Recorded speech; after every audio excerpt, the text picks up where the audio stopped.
Finland seems like a quiet, peaceful country of snow, forests and a tiny population. But this country has built one of Europe's toughest fighting forces. Its troops train in brutal Arctic conditions. They know how to fight in darkness, in forests and in temperatures that freeze machinery. Conditions that turn deadly for most armies become an advantage in Finnish hands. The country has a strong will to fight, shaped by its history and a culture where people are ready to defend their home. And after joining NATO in 2023, Finland has checkmated a scheming Putin and placed a powerful alliance right on his doorstep. So how did the world's happiest country become one of Europe's most badass and lethal defenders? I'm Simon Diggins, and this is Superpowers Exposed, the series where we delve into the world's biggest players as they compete for global power. So Finland is located in the northeast of Europe, close up, and part of it is within the Arctic Circle itself. To its south, it has the Gulf of Finland, and to its east, it's bordered entirely with Russia itself. Its neighbours to the west is Sweden, now also part of the NATO alliance from there. Much of it's covered in forests, in small lakes, and it's hard to move across, particularly in the north, where there are very few roads. Finland, because of its small population and its geography, had to think very hard about how it's going to defend itself. It's prepared to temporarily, at least, to trade ground for advantage over any attacker. So it will allow its defending forces to give way temporarily, allow the attacker to get themselves lost in these forests and small lakes, and then counterattack decisively. It's done that through several wars, and that is its strategy today. The message that Finland is saying to Russia is quite clear. We are ready for you. We are prepared, we're organised, and we will defend our territory and NATO. So let's look now in detail at how Finland stacks up against Russia on the battlefield. When you first look at the scorecard, you see what you often see when you look against Russia: massive apparent disparity in numbers in comparison with those who oppose them. But the numbers don't tell us everything about the Russia versus Finland equation. So let's look deeper at this, and shall we start with the personnel? Finland with some 24,000 active personnel versus Russia's 1,320,000. The real thing that Finland has, which Russia can't compete with, is its reserves. Currently, Finland can produce a reserve strength of 870,000, and a recent change in the conscription laws means that will be raised by 2031 to over 1 million. That is a completely different order of challenge that Russia would have to face if they were foolish enough to attack Finland. So Finland keeps its defence spending low, but still has hundreds of thousands of trained troops. Conscription gives them a huge manpower without the massive costs of a full-time regular army. I think it's fair to say this is a badass army on a budget. And the key thing is that this is well received and popular. Everyone in Finland believes it's their duty to defend their country. And the Finns do not train light. They train continuously in the harshest Arctic conditions.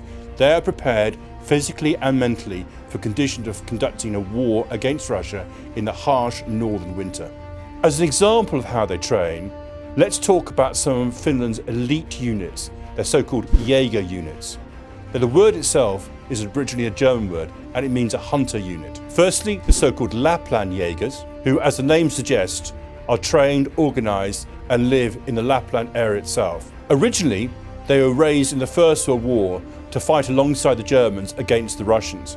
And then later on, during the Second World War, many of the Lapland Jaegers went on to command the Finnish forces in both the Winter War and the so-called Continuation War between 1940 and 1944.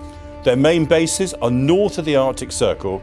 They're specialists in Arctic warfare and work closely with Swedish and Norwegian Arctic warfare units to improve NATO's defences in the north. The other unit are the UT Jaeger Regiment.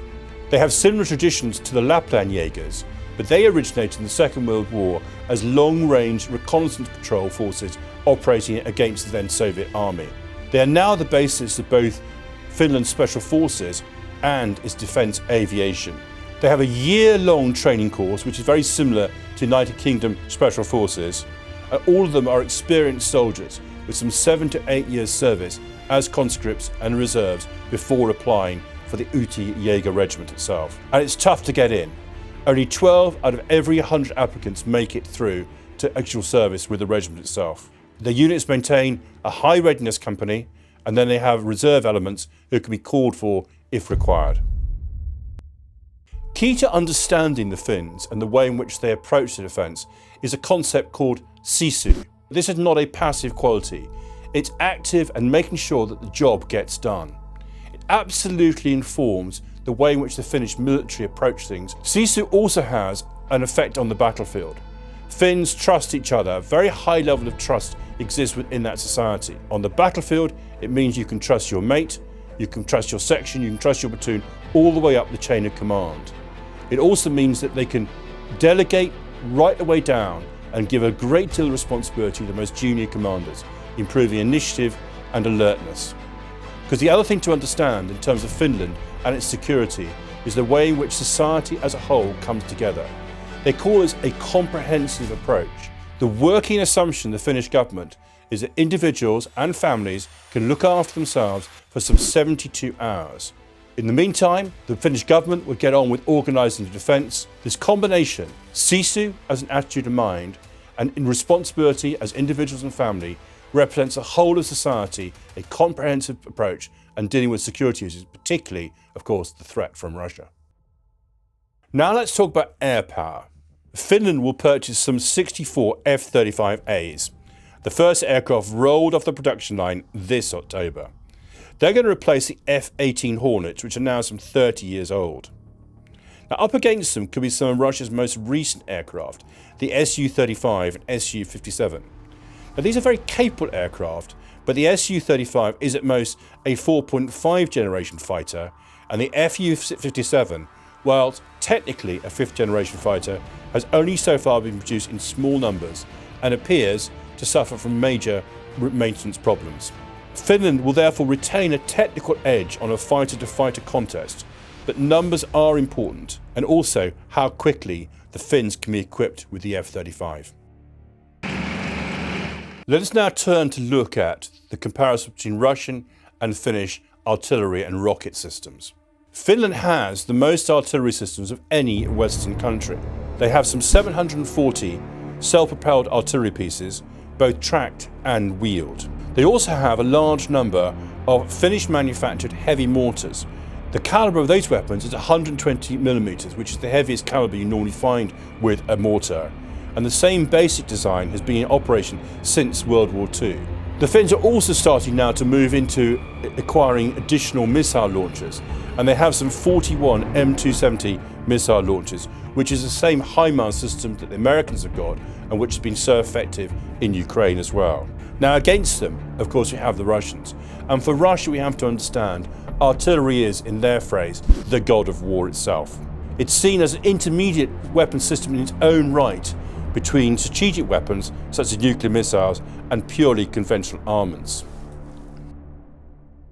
The Finns have also been learning the lessons that are emerging from the Ukraine war, and particularly the use of drones.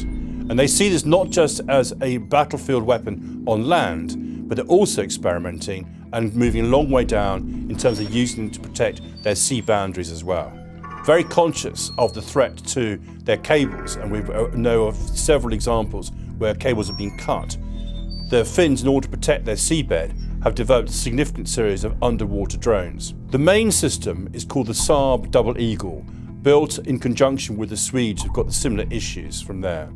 This can operate both tethered or operate autonomously as well. It's highly sophisticated and it's being used for mine countermeasures, observing the seabed and monitoring underwater cables. As part of the development program for their global leader approach, the Finns are looking to develop a drone that can both fly and swim underwater. Finland, along with Sweden, in 2023 abandoned 80 years plus of neutrality and joined NATO. Prior to that, they had maintained strong defences, but they'd also kept a wary eye on what Russia was doing. But they could see what Russia under Putin is, an aggressive imperialist country. And they also recognise that despite their strength, despite their will to fight, they needed to have allies to work with them. And so they aligned themselves up with NATO. The entry of Finland into NATO was a major blow to Russia's northern strategy.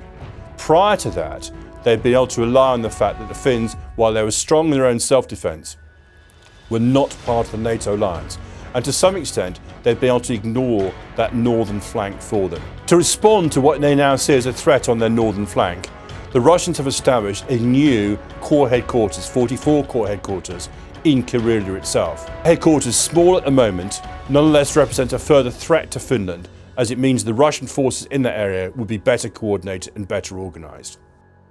Because of Finland's ability to defend itself, it's unlikely that Russia would attack them directly. Nonetheless, Finland could easily find itself drawn into a war with Russia over Estonia, which is one of the two weak points in the Baltics where Russia might well attack. Finland would find itself having to support Estonia with its air defence, because Estonia has no air defence of itself, and most importantly, to securing lines of communication across the Gulf of Finland, both by sea and by air, into Estonia itself. Because the presumption would be that if Russia attacked Estonia, it would also block the Suwalki Gap, which is the border between Poland and Lithuania, thus preventing land reinforcement of the Baltics itself. The Gulf of Finland is therefore a weak spot in terms of how Finland has to defend itself. Finland and Russia fought many wars over the past 600 years, mostly in the same border area called the Karelian Isthmus. Now, this is a key area between Scandinavia and northern Russia, made even more so when the Russians established St. Petersburg in the 17th century. But Finland's most important national story is the Winter War of 1939-40. In that war, the Soviet Union, having tried to intimidate Finland, then invaded with a much bigger army. But despite being outnumbered, Finnish troops held them off for a long time through smart tactics, use of the ground and sheer toughness. Now eventually, Finland had to give up part of Karelia in a peace deal, simply because the Soviet army was too big.